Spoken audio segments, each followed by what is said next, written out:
दोस्तों नमस्कार। मैं सूर्यकांत आप सभी का फिर से स्वागत करता हूं Bharat agri Hindi YouTube channel में। आज की वीडियो में हम बात करेंगे गाजर घास के बारे में।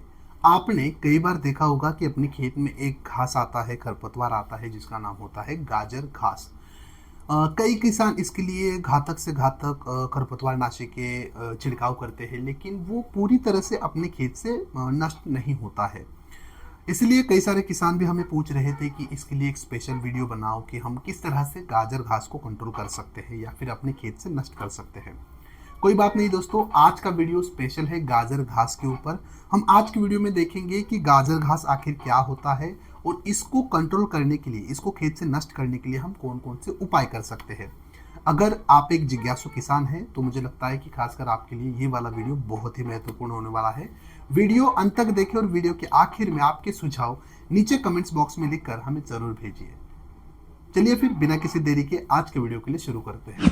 तो दोस्तों, जो ये गाजर घास है उसका वास्तविक नाम पार्थिनियम हिस्टोफोरस है। इसको कई किसान कांग्रेस या फिर सफेद टोपी या फिर छतक चांदनी या फिर गदी बूटी आदि नामों से पहचानते हैं या फिर बुलाते हैं। इसकी जो उत्पत्ति है वो भारत देश में लगभग 1955 में देखी गई थी। भारत में जब सूखा पड़ा था तब हमने विदेशों से जो गेहूं मंगाया था, उस गेहूं के साथ हमारे देश में इस गाजर घास के बीज आए थे।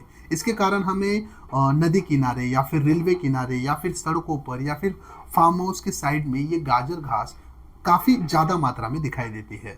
तो चलिए दोस्तों, अब जानते हैं कि इस गाजर घास को हम किस तरह से कंट्रोल या फिर नष्ट कर सकते हैं अपने खेत से।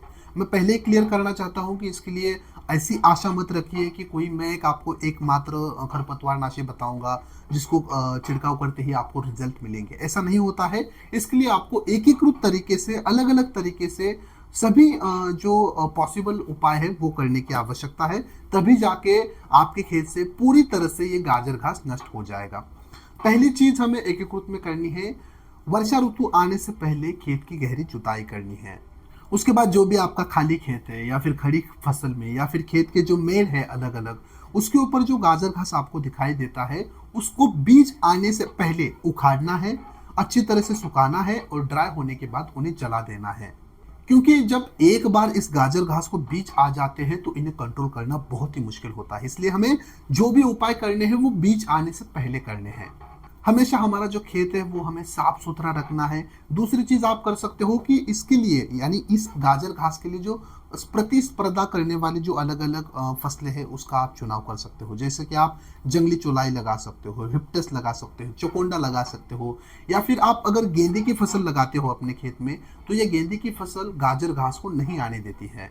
हमेशा जब भी आप गोबर की खाद अपने खेत में डालो तो वो अच्छी तरह से सड़ा कर हमें डालनी है। अगर ताजा ताजा गोबर आप अपने खेत में डालते हो तो उसमें कई बार चांसेस होते हैं कि इस गाजर घास के बीज वैसे के वैसे अपने खेत में जाते हैं। तो इसलिए इस गोबर की खाद को अच्छी तरह से सड़ाइए और सड़ी हुई गोबर खाद को अपने खेत में डालिए। अगर आपकी गोबर की खाद अच्छी तरह से सड़ी हुई नहीं है तो उसको आप जल्दी सड़ाने के लिए कंपोस्टिंग बैक्टीरिया का इस्तेमाल कर सकते हो। भारत एग्री ऐप में आपको आनंद एग्रो केयर कंपनी का डॉक्टर बैक्टर फास्ट डी मिल जाएगा, उसका इस्तेमाल कीजिए। 1 एकड़ में आप 2 लीटर इस्तेमाल कर सकते हो। ये आपकी गोबर की खाद को फास्ट सड़ने में मदद करेगा और वो गोबर की खाद अच्छी तरह से आपके खेत में चली जाएगी। वो खेत को अच्छी तरह से रिक्लेम करेगी और पौधों को भी बढ़ने में मदद करेगी। जब भी आप किसी भी बीज की बुआई करो तो ध्यान रखो कि उस बीज में इस गाजर घास के जो बीज है वो नहीं होनी चाहिए। हमेशा बीजों के ऊपर आप एक अलग प्रकार का बीजोपचार करके उसकी बुआई कर सकते हो। इसके बाद दोस्तों एक जैविक कंट्रोल भी होता है। एक बिटल आते हैं मार्केट में, उनका नाम है जाइकोग्रामा वाइक्लोराटा। इनके अगर बीज या फिर इन बिटल्स को आप अपने खेत में छोड़ते हो तो ये भी सीधे गाजर घास को खाने का काम करते हैं। तो उससे जैविक तरीके से अपने आप गाजर घास कंट्रोल होती है। इन्हें आप जुलाई और अगस्त के दरमियान अपने खेत में छोड़ सकते हो। अब बात करते हैं छिड़काव की। अब यहाँ पर मैं आपको 3 अलग अलग प्रकार के खरपतवार नाशी का नाम बताऊंगा, उनको आप अदल बदल कर अपने खेत में इस्तेमाल कर सकते हो। जैसे कि सुमोटोमो कंपनी का ग्लाइसेल करके आता है जिसमें हमें ग्लाइफोसेट 41% एसएल फॉर्मुलेशन में मिलता है। इसके उपयोग की मात्रा है 100 ml 15 लीटर पानी के लिए। अच्छी तरह से घोल बनाइए और अपने खेत में छिड़काव के लिए इस्तेमाल कीजिए। एक्सेल कंपनी का, एक्सेल सुमोटोमो कंपनी का एक्सेल मीरा 71 करके एक मार्केट में आता है, जिसमें ग्लाइफोसेट 71% में होता है एसएचजी फॉर्मुलेशन में। इसके उपयोग की मात्रा है 100 ग्राम 15 लीटर पानी के लिए। ये भी आप छिड़काव के लिए इस्तेमाल कर सकते हो, या फिर आप यूपीएल का यूनिक्वाट करके इस्तेमाल कर सकते हो। इसमें हमें पैराक्वाइड डाइक्लोराइड मिलता है 24% एसएल फॉर्मुलेशन में। उपयोग की मात्रा है 100 ml 15 लीटर पानी के लिए। दोस्तों, इन खरपतवार नाशी का उपयोग हमें सिर्फ खाली खेत में करना है, या फिर इस तरह से छिड़काव करना है कि ये खरपतवार नाशी सीधे फसल के ऊपर ना पड़े। 3 खरपतवार नाशी के मैंने नाम बताए हैं, इसमें से किसी भी एक खरपतवार नाशी का आप उपयोग कर सकते हो। ध्यान रखें, खरपतवार नाशी का उपयोग तभी करना है जब अच्छी पानी की नमी अपनी जमीन में उपलब्ध हो।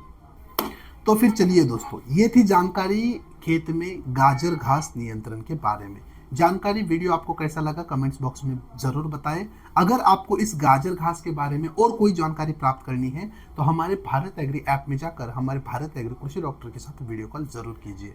और आपको अभी जो मैंने आपको दवा बताई है, वो दवा अगर ऑनलाइन भारत एग्री ऐप से खरीदी करनी है तो डिस्क्रिप्शन बॉक्स में एक लिंक डला है, उसके ऊपर क्लिक कीजिए और घर बैठे खरीदी कीजिए गाजर घास कंट्रोल करने वाले खरपतवार नाशी, वो भी भारी डिस्काउंट, फ्री फास्ट डिलीवरी और 100% ओरिजिनल प्रोडक्ट होने की गारंटी के साथ। मिलते हैं अगले एक नए वीडियो में एक नए विषय के साथ। तब तक के लिए धन्यवाद।